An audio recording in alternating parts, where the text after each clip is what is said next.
Muy buenas tardes. Quiero partir agradeciendo a Puerto Ideas la invitación a poder estar esta tarde aquí con ustedes y con mis compañeros de mesa. Realmente para mí un honor poder participar de este extraordinario festival y un gusto también estar con Nancy y con Salvador, colegas en la Escuela de Derecho de la Universidad de Chile y amigos también. Yo no tengo la capacidad oratoria que probablemente ustedes le conocen a mis compañeros o lo van a ver a continuación, así que he preparado un texto, espero breve, para fijar mis posiciones iniciales en este debate. Este texto se llama Sangres que buscan noche. Lo que subyace en esta conversación es lo indígena como cuestión constitucional. Y es posible advertir al menos tres elementos en esta cuestión: reconocimiento, multiculturalidad y plurinacionalismo. En lo que sigue, entenderé estos tres elementos en una secuencia de tres pasos que reflejan una creciente complejidad a la hora de pensarlos en el marco de un Estado moderno y todavía más a la hora de institucionalizarlos en ese Estado moderno. Parto por el primero, reconocimiento. Vivimos en sociedades extensas y complejas, sociedades que, como alguna vez escribió John Rawls, experimentan el hecho del pluralismo. Para que el pluralismo florezca, y aunque pueda sonar paradójico, se requiere que el Estado provea reglas básicas de carácter, como pedía Kant, general y universal. Reglas con suficiente abstracción para regular aspectos básicos comunes y para que, a partir de ellos, se abra la posibilidad de lo diferente, de lo distinto, desde lo cual se nutre el pluralismo. Por esto, la unidad mínima de regulación son las personas y los colectivos que estas personas deciden formar. Las personas definen sus planes de vida o deben poder hacerlo. Deben poder ser religiosos o ateos. Deben poder ser independientes o militantes, hinchas del Wanderers o de la U, carnívoros o veganos, célibes o promiscuos. ¿Podemos ser indígenas o no? Esto es más difícil. Por regla general, lo indígena representa una característica adscrita y no adquirida, y las características que deben ser relevantes desde el punto de vista de las reglas y de la justicia en un Estado moderno son, por principio, las adquiridas. ¿Quiénes son indígenas en Chile? La ley define los pueblos: mapuche, aymara, rapanui o pascuense, las de las comunidades atacameñas, quechuas, collas y dieguita del norte del país, las comunidades cahuéscar, Hualacalufe y Yamana o Yagán de los canales australes. Y luego determina las personas que pueden pertenecer a esos pueblos. Dice la ley que se consideran indígenas las personas de nacionalidad chilena que se encuentren en estos casos: los que sean hijos de padre o madre indígena, los descendientes de las etnias indígenas que habitan el territorio nacional siempre que posean a lo menos un apellido indígena. Como puede verse, las características de generalidad y universal que deben caracterizar a las instituciones del Estado moderno se pierden aquí por dos vías. Primero, los colectivos son definidos y acotados. Estos son los pueblos indígenas, no hay más. Y su pertenencia a ellos no es voluntaria o adquirible, pues es adscrita. Con todo, la ley da una tercera alternativa que abre un poco más la puerta. Dice que también son indígenas los que mantengan rasgos culturales de alguna etnia indígena, entendiéndose por tales la práctica de formas de vida, costumbres o religión de estas etnias de un modo habitual o cuyo cónyuge sea indígena. En estos casos será necesario además que se autoidentifiquen como indígenas. En este último caso, la pertenencia de una persona al colectivo puede ser adquirida, pero se mantiene la otra restricción al carácter general y universal, pues los colectivos a los que pueden adherir siguen siendo un grupo cerrado y definido. Con todo, el costo de asumir estas complejidades parece menor que los beneficios simbólicos que el reconocimiento constitucional puede generar. Estos beneficios han sido largamente subrayados por las teorías asociadas a la así llamada política de la diferencia, basadas en la necesidad de reconocimiento de la que habla Charles Taylor, como si fuéramos seres especulares que existimos en reconocimiento con los otros, en una tradición intelectual, una valiosa tradición intelectual que se remonta a Hegel. Creo, sin embargo, que esos beneficios simbólicos rendirían más si el reconocimiento se hace a individuos indígenas antes que a pueblos. Y esto es más por una razón práctica que de principio. Si se reconocen pueblos, se acentúa el riesgo que detectó Bill Kymlicka el riesgo de restricciones internas, es decir, el dominio del grupo sobre los individuos pertenecientes a él y también de alguna manera el dominio de un grupo sobre otro grupo. Hasta aquí por ahora la cuestión del reconocimiento, quizás podemos volver sobre ella en la conversación. Vamos ahora rápidamente a la multiculturalidad. Con lo primero que nos enfrentamos aquí es con una vastedad semántica de dimensiones oceánicas.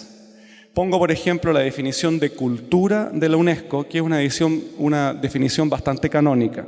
Dice la UNESCO por cultura: la cultura puede considerarse actualmente como el conjunto de los rasgos distintivos, espirituales y materiales, intelectuales y afectivos que caracterizan a una sociedad o un grupo social.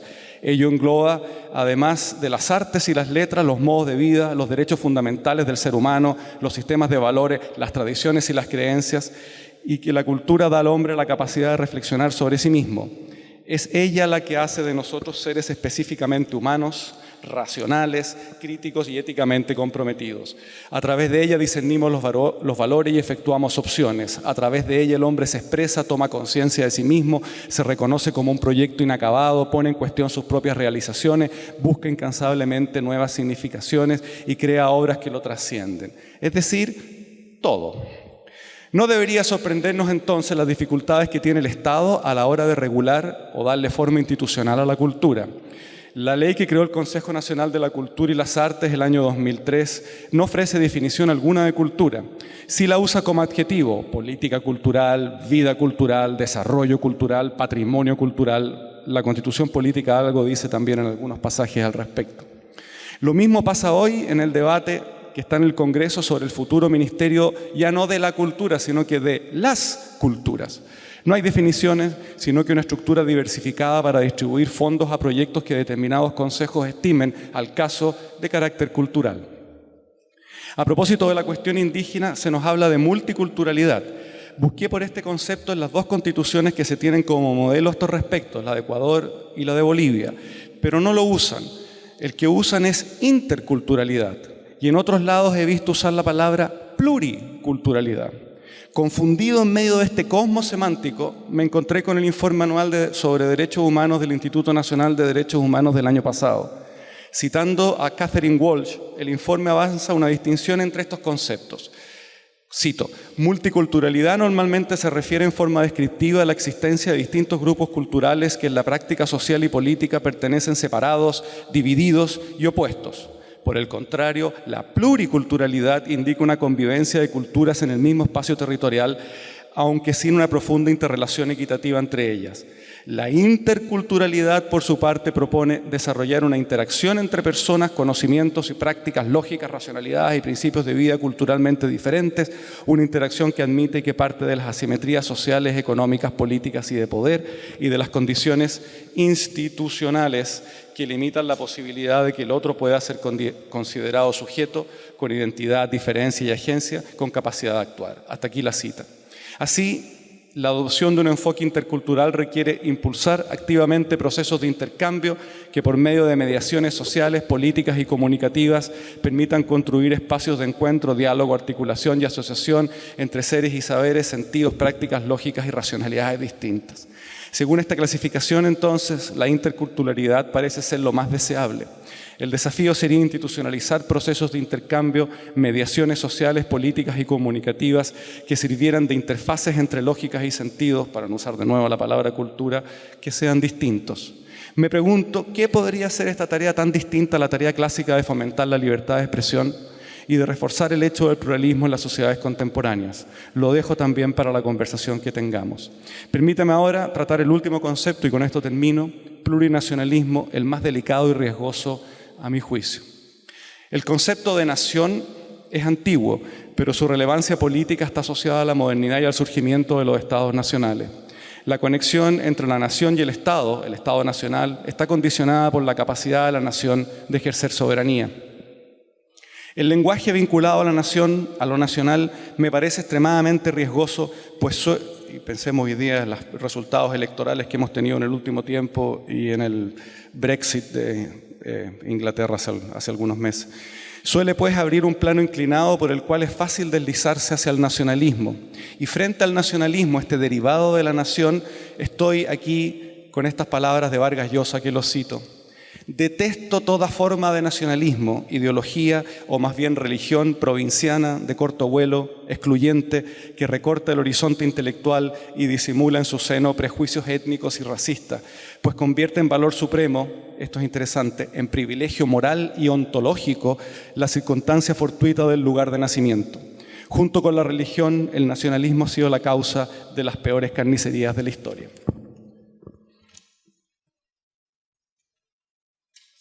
Benedict Anderson, un autor también importante en estas materias, ya había escrito en 1983: la magia del nacionalismo es convertir lo accidental en destino. Advierto el peligro que se arriesga al hablar de nación, y tratando de no resbalarse por esa pendiente jabonosa hacia el nacionalismo, me pregunto con ustedes sobre la posibilidad de concebir y sobre todo de regular la coexistencia de diversas naciones en Chile. Eric Hobsbawm, en los años 90, sostuvo que hay 3 criterios para clasificar a un pueblo como nación. 1, su asociación histórica con un Estado, actual o pasado, en la medida en que haya tenido una larga duración y se haya extinguido recientemente.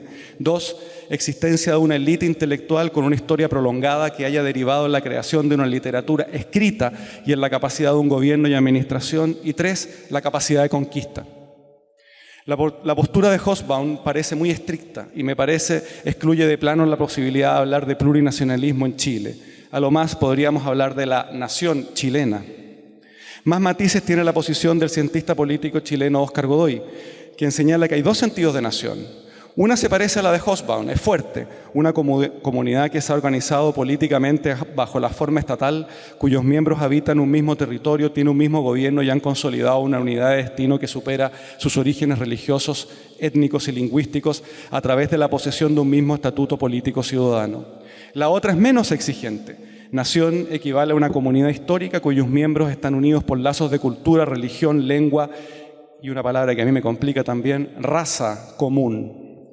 Quedémonos con este segundo sentido, más suave, menos exigente y quizás por lo mismo más inútil. Y volvamos sobre la pregunta, ¿plurinacionalismo en Chile? Tomo el pueblo mapuche, el más numeroso.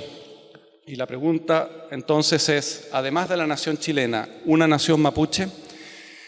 Es difícil responder a esta pregunta. Los antecedentes, no hay demasiados antecedentes para contestarla. Yo traía unos gráficos de una encuesta que hemos hecho en el Centro de Estudios Públicos, donde yo trabajo, al mundo mapuche.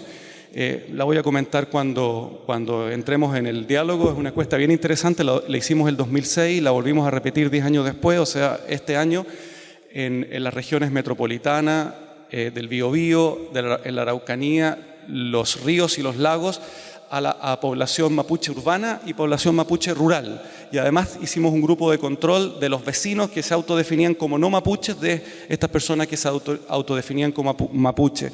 Y los resultados, me parecen a mí, no avalan, creo yo, en absoluto la posibilidad de una nación distinta, mapuche.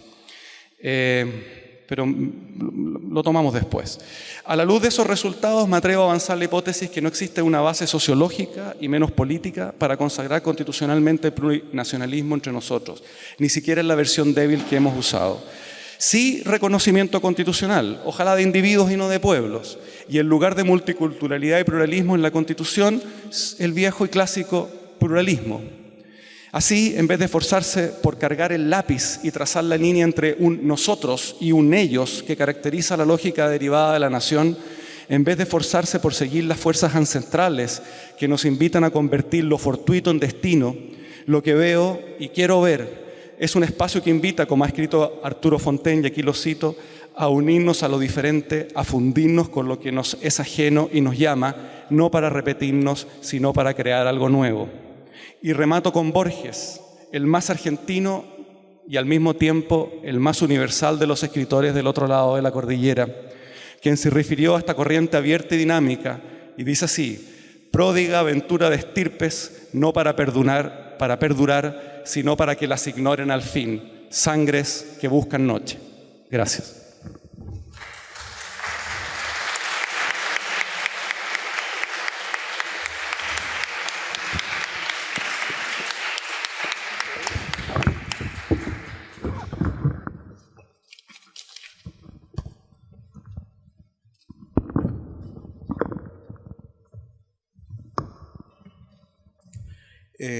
Buenas tardes. Yo estoy muy gustoso por estar acá. Es sin duda uno de los eventos culturales e intelectuales más importantes que ocurren en este país y que ya se ha instalado. Entonces, que brinden un espacio para que nosotros discutamos sobre este tema, es un índice quizá de que las cosas en este país estén cambiando. Ahora, ¿cómo pueden estar cambiando? En primer lugar, para ser claro, digamos, en este país tenemos pueblos indígenas que son de los más numerosos del continente. Tenemos una población indígena abundante, 10%, 12%. Bueno, hubo un censo que no fue censo, que no nos dejó claro esto, pero esto coincide más o menos con el porcentaje de la población indígena que hay en toda América Latina, que es alrededor del 10 o el 12%, el porcentaje de población que existe aquí en Chile. Sin embargo, nuestra relación como sociedad, como Estado de Chile, con nuestros pueblos, que también son nuestros los pueblos indígenas, no es una relación de armonía, sino una relación de conflicto. Existe un conflicto entre el Estado y la sociedad chilena con los pueblos indígenas. ¿Qué tipo de conflicto es? Eso es en sí mismo materia del conflicto. Algunos dicen que es un conflicto terrorista, otros dicen que es un conflicto económico-social. En fin, otros creemos más bien que es un conflicto político, pero como ya les dije, eso mismo es parte de la conflictividad, como también la forma de intervenir en ello, la forma de establecer soluciones o quizá, más humildemente, bases para resolverlo. Este conflicto obedece a una crisis de confianza y lo alimenta y se alimenta con ella. Una crisis de confianza instalada entre los pueblos indígenas y el Estado de Chile y la sociedad chilena, que realmente hace palidecer esta crisis de confianza que tiene la ciudadanía chilena con el Estado y el sistema político, y de la cual tanto nos hemos quejado en la última semana, como si fuera algo terminal, algo inusitado. La verdad, este conflicto y esta división entre los pueblos indígenas y la sociedad chilena y el Estado chileno lleva más tiempo y es mucho más profundo. ¿Y cómo entonces intervenir en esto? ¿A qué obedece esto? Primero, por cierto, es una crisis de confianza institucional. Nuestras instituciones del Estado, las instituciones u organismos que el Estado tiene que poseer para poder tratar, definir problemas y poder resolverlos, no han tenido las capacidades para hacerlo. Pensemos, por ejemplo, en CONADI, pensemos, por ejemplo, en los distintos programas de políticas públicas de los gobiernos. Y pensemos, digamos, en cuál es el efecto que han tenido sobre esta situación de conflicto de confianza. Más bien parece que esta situación de conflicto se ha incrementado y la pérdida de confianza a su vez también se ha multiplicado. La fragmentación. El Estado no ha logrado nunca tener políticas coordinadas destinadas a los pueblos indígenas, pero también hay fragmentación en el mundo indígena que ha dificultado las posibilidades de un diálogo con el Estado. Sobre todas las cosas, la crisis institucional se ve en que no hay visiones compartidas de lo que está sucediendo. Parece que cada actor, que cada organismo tuviera su propia definición de los problemas y ninguno de ellos pudiera o estuviera disponible para negociar con el otro, para establecer un punto en común. Desde luego, ha sido muy importante en esto que el Estado, en vez de ser un tercero imparcial en esta situación de conflicto, sea más bien una parte incumbente en el conflicto. Es decir, se ha decantado el Estado por uno de los lados de este conflicto, por el lado chileno, abandonando o incluso actuando con su poder represivo, en fin, o con su poder económico a la hora de hacer proyectos de inversión en contra de los intereses o incluso de los derechos de los pueblos indígenas. Existe, por cierto, una crisis de confianza social. Uno lo puede ver en la persistencia de la pobreza indígena, que es mucho más fuerte en las dimensiones de pobreza y extrema pobreza que la media de la pobreza chilena. Y existe sobre todas las cosas una falta de confianza política, que uno lo puede notar en un conflicto de hechos de violencia, que si bien no tienen que ver con todo el pueblo de nación mapuche, no es menos cierto que son situaciones que han ido escalando en una situación de respuesta, reacción, sobre respuesta, que parece no estar declinando, sino más bien incrementándose. Falta de diálogo. Vemos que se instaló una mesa de diálogo con el cual en el sur nadie dialoga porque no están los actores más relevantes involucrados en esa mesa de diálogo. Se repiten los patrones tradicionales que siempre se han repetido en la política indígena. Se negocia o se dialoga solo con los amigos, jamás con los que son críticos o con los que se han opuesto al Estado o las formas tradicionales de actuar. Y en definitiva, la invisibilidad. Esto es que frente a toda esta problemática, esta complejidad, la sociedad chilena prefiere centrarse en sus propios problemas, como esta tremenda crisis de confianza política de la cual nos hemos quejado a propósito de las últimas elecciones, y dejamos invisible, postergando la solución a este conflicto en relación a los pueblos indígenas que hemos tenido ya por largo tiempo.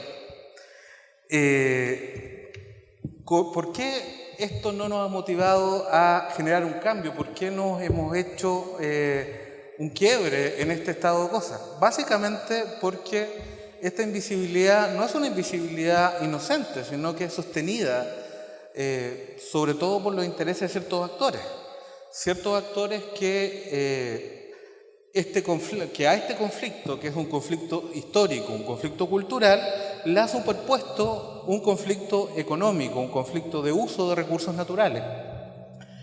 Para obtener un acceso incuestionable a recursos mineros, a recursos hídricos, a recursos forestales, se ha planteado por ciertos grupos, sobre todo por las élites empresariales y por sus alianzas mediáticas, que en definitiva cualquier generación de una institucionalidad que pudiera superar los conflictos en la vida, reconocer derechos indígenas, es la creación de privilegios que rompe el principio de igualdad con los chilenos. ¿Por qué los indígenas deberían tener más derechos que los chilenos? Se plantea, y con eso se deniega el sentido que tienen los derechos colectivos para los pueblos indígenas, que es compensar las atrocidades y las repercusiones que las violencias coloniales presentes y pasadas han generado en las culturas indígenas, incluso llevándolas a la extinción, como en el caso de los Selknam. Se dice, por ejemplo, que la consulta indígena, y así lo dijo la multigremial de la Araucanía en los días pasados, que establece el convenio 169, es un veto fáctico a la inversión y al desarrollo de Chile.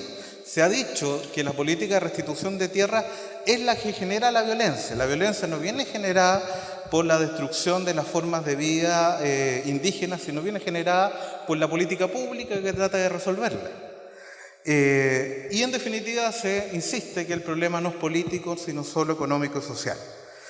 Frente a eso, una ciudadanía chilena que está planteando, como lo viene haciendo hace ya algún tiempo, desde la movilización de los pingüinos o las movilizaciones de 2011, de que preferiríamos vivir o pensarnos que somos un país de ciudadanos y por lo tanto somos hostiles a pensar de que vivimos en un país que tiene dueños para los cuales la mayoría de la población trabajaría, que queremos pensarnos como ciudadanos, es urgente, digamos, es perentorio plantearnos la ciudadanía multicultural o la ciudadanía diferenciada que reconozca derechos colectivos a los pueblos indígenas. Este es el sentido del reclamo en el proceso constituyente que está detrás de los conceptos de multiculturalismo y plurinacionalismo. ¿Qué es el plurinacionalismo? En esto quiero guardar una diferencia. El plurinacionalismo tiene una definición mucho más jurídica y menos dramática en términos culturales o históricos. Plurinacionalismo significa simplemente vivir bajo un mismo Estado, bajo un mismo sistema jurídico, convivir con comunidades políticas que son diferentes. Y estas comunidades políticas que son diferentes se definen a partir de los derechos políticos colectivos que tienen. En la medida que existan comunidades políticas distintas, donde haya ciertos colectivos que tienen derechos políticos, junto a el resto de la población, estamos en un país plurinacional. Cuando por derechos colectivos políticos, ¿a qué me estoy refiriendo? Me refiero en primer lugar a la autodeterminación dentro del Estado, cuyas consecuencias son la autonomía, la autogestión, la autolegislación, para la capacidad de resolver los propios conflictos entre los miembros de los pueblos indígenas de acuerdo a los valores y costumbres de los pueblos indígenas, la representación política especial. Esos son los elementos fundamentales que determinan que un país pueda ser plurinacional o no, y no que nos parezcamos o que nuestro proceso social, político y cultural se parezca a los países que se han declarado explícitamente plurinacionales, como en el caso de Ecuador, como en el caso de Bolivia.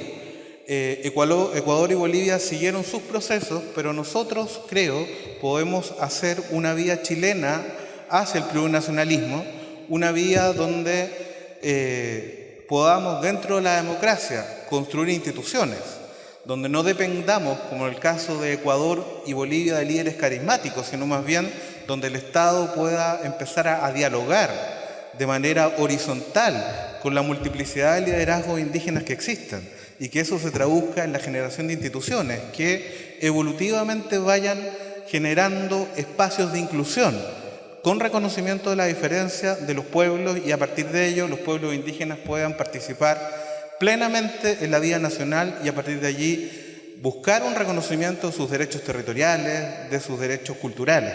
Pero para ello, primero hay que abrir espacio dentro del juego político a los pueblos indígenas, y para ello una constitución plurinacional supone un nuevo pacto donde precisamente se reconozca, se empodere a este actor a través de estos derechos políticos del plurinacionalismo.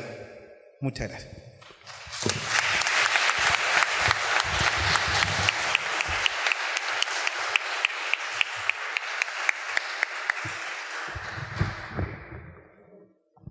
Bueno, muchas gracias. A ver, lo primero que yo quisiera plantear tiene que ver con que la plurinacionalidad implica cambiar los paradigmas y constatar un par de cuestiones que están invisibilizadas en la realidad chilena. La primera es que Chile, al igual que la mayoría de todos los países del mundo, tiene una comunidad culturalmente diversa. Esta diversidad se manifiesta en todos los estados que conforman la comunidad internacional. La comunidad internacional hoy día está conformada por 193 estados, prácticamente todos ellos poseen minorías étnicamente diferenciadas. A nivel mundial existen aproximadamente 5.000 grupos étnicos que preservan 600 comunidades lingüísticas. Es decir, estos antecedentes nos permiten dar cuenta de que el paradigma de que el Estado se configura a partir de una comunidad política estructurada en torno a una sola nación, homogénea culturalmente, parece ser una falacia. En el caso chileno en particular, y así lo indicaba Salvador, los pueblos indígenas tienen un peso demográfico relevante. Yo creo que es importante constatar que en el caso chileno, a pesar de que las cifras no son claras, el peso demográfico de los pueblos indígenas bordea entre el 8 y el 10%. Si nosotros miramos la realidad, por ejemplo, de países que en el imaginario común aparecen como evidentemente con gran diversidad cultural, no solo por la población afrodescendiente que tienen, sino que además por la diversidad de pueblos indígenas, como es el caso de Bolivia, como es el caso de Brasil y como es el caso de Colombia. Es importante dimensionar de que en esos países la población indígena no alcanza el 2% de la población. Otro antecedente que es relevante es que el pueblo mapuche, para el caso chileno, representa uno de los pueblos más numerosos del continente. Sin embargo, Chile aparece, y esto ha quedado establecido en el discurso político, como un país que se construye sobre la base de una homogeneidad cultural y que la gobernabilidad como república, su viabilidad republicana, depende precisamente de esta condición.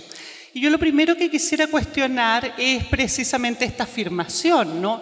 Si nosotros pensamos en el Chile del siglo XIX, el Chile que se independiza en el año 1810, la verdad que se independiza teniendo como base de su comunidad política una ciudadanía que está compuesta fundamentalmente por una élite.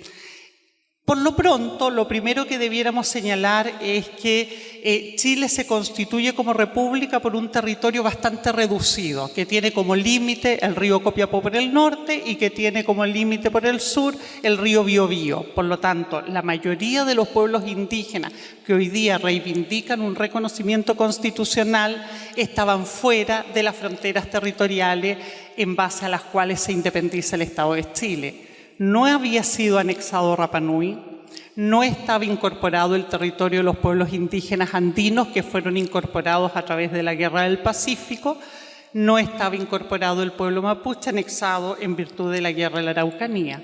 Entonces, evidentemente la realidad chilena cambia a partir de la incorporación de estos espacios y aquí viene un primer elemento que nos da cuenta de algo que planteó Salvador y que yo quisiera tal vez matizar en la información, ¿no? Dice, mire, ¿el Estado es parte del conflicto o el Estado en definitiva debe ser un garante de un conflicto que involucra a los pueblos indígenas con ciertos sectores de la sociedad chilena? La verdad que en la realidad actual evidentemente hay un conflicto entre los pueblos indígenas y ciertos sectores de la sociedad chilena, pero el conflicto de origen es un conflicto con el Estado de Chile. Y precisamente con la anexión de los territorios indígenas y de su sistema societal a una realidad social constituida por un Estado nacional al que ellos no concurrieron voluntariamente. Los pueblos indígenas no concurrieron a construir el Estado chileno. Fueron dominados por el Estado chileno por medio de la guerra o por medio de la me están boicoteando. o por medio de la colonización, como es el caso del pueblo Rapa Nui. Entonces, ¿cómo se zanja en definitiva esta tensión de origen, ¿no? O sea, o este conflicto de origen, si en definitiva las instituciones democráticas no dan en definitiva cuenta de un nuevo pacto político-social que de alguna manera reemplace esta violenta ocupación y anexión de los territorios indígenas y de supresión de sus sistemas societales, ¿no? Parece ser que la Constitución es precisamente la vía. Si la Constitución política es el tratado fundante en el cual se construye precisamente el pacto político por medio del cual la nación sella su lealtad al proyecto de Estado. La verdad que los pueblos indígenas a la fecha no han tenido esa oportunidad.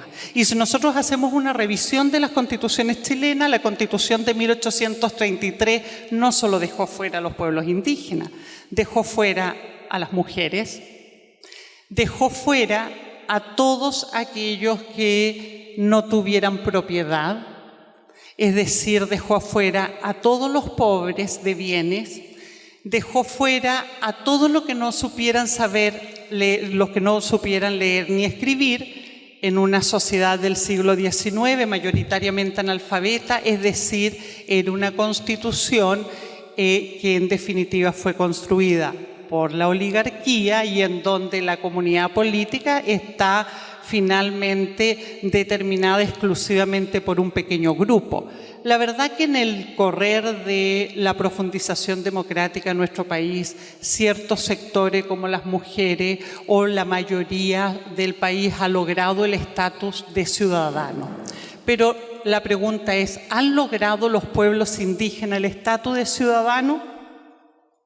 Y aquí quiero referirme precisamente porque la postura planteada por Lucas, ¿no? Dice, mire, la ciudadanía en el marco de una democracia liberal parece acomodar adecuadamente en el respeto al pluralismo las diversidades culturales de los pueblos en el evento de que estas diversidades culturales existan. Kymlicka, quien representa efectivamente la teoría liberal y es de nacionalidad canadiense, da cuenta que efectivamente él dice, mire, la ciudadanía permite albergar los derechos de todos quienes conforman una comunidad política. Sin embargo, hay determinados sectores que requieren determinados acomodos para el pleno reconocimiento de sus derechos, porque sus derechos, en la medida que están vinculados a la existencia de un sistema de vida y costumbre propio, requieren un reconocimiento de la dimensión colectiva de estos derechos.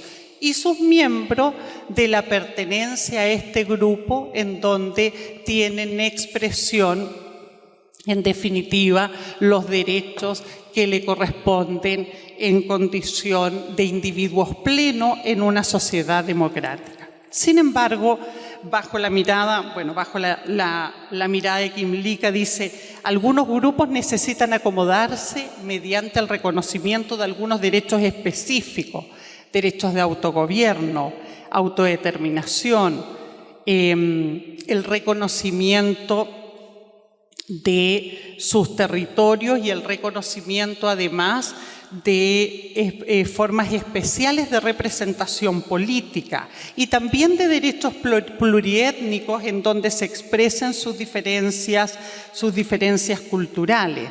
Dice, son derechos fundados en la igualdad, pero también en la historia y la valoración de la diversidad cultural. Entonces, bajo este punto de vista, uno podría pensar que incluso en las lógicas que se fundan, ¿no?, en las corrientes liberales, parece ser que el texto fundacional de una comunidad política como es la Constitución no puede prescindir del reconocimiento de aquellos cuya forma de ser y de ver el mundo está adscrita a una determinada pertenencia étnica. En último término, aquellos que decimos ser parte de la nación chilena, también entendemos que hay algo que confiere nuestra identidad y que tiene que ver con la adscripción a esta sociedad criolla mestiza que ha erigido una serie de símbolos comunes que finalmente confieren o hacen parte de nuestra identidad y nos permiten también diferenciarnos de otros colectivos o de otros grupos. El fenómeno de la globalización, sin lugar a dudas, es un fenómeno en el cual emerge con fuerza la cuestión de la identidad, precisamente porque el fenómeno de la globalización lo que ha extendido es precisamente una forma de ver y de sentir el mundo que busca disolver las particularidades culturales en la disputa fundamentalmente por los territorios y por los recursos naturales. Entonces, la cuestión de la globalización evidentemente es un elemento que contemporaniza el debate sobre las identidades culturales. Pero a fin de dejar tiempo para la conversación, si esta es la realidad chilena, ¿cómo enfrentamos, cómo abordamos un proceso constituyente que efectivamente permita reconocer a los pueblos indígenas en Chile? ¿O por qué tenemos que reconocer a los pueblos indígenas en Chile? Primero, porque existen. Segundo, porque han estado históricamente excluidos. Tercero, porque quienes han ejercido el poder político no solo han dominado a los pueblos indígenas en sus expresiones culturales, sino que además lo han privado de bienes esenciales como son sus tierras, territorios y recursos naturales. Pero también es importante dimensionar que en Latinoamérica solo Chile y Uruguay no han reconocido constitucionalmente a sus pueblos indígenas. En consecuencia, no cabe duda de que aquí existe una brecha de democracia relevante. Si uno piensa en la realidad uruguaya, desafortunadamente la colonización exterminó absolutamente a los pueblos indígenas en Uruguay. No obstante, el pueblo charrúa sigue hoy día reivindicando un reconocimiento respecto de aquellos que descienden de esas culturas. Pero Chile no tiene esa realidad. Los pueblos indígenas han sobrevivido a pesar de la adversidad. Un reconocimiento constitucional, Salvador hablaba, mira, un reconocimiento constitucional a las chilenas, y Lucas decía, bueno, pero ¿qué entendemos por cultura o quiénes son finalmente los pueblos indígenas? La verdad que el debate constitucional implica generar espacios para que los pueblos indígenas sean quienes definan esta realidad y para que además en el proceso de discutir cómo en definitiva la Constitución hace este reconocimiento, se visibilicen las particularidades históricas de cada uno de los pueblos indígenas en el país.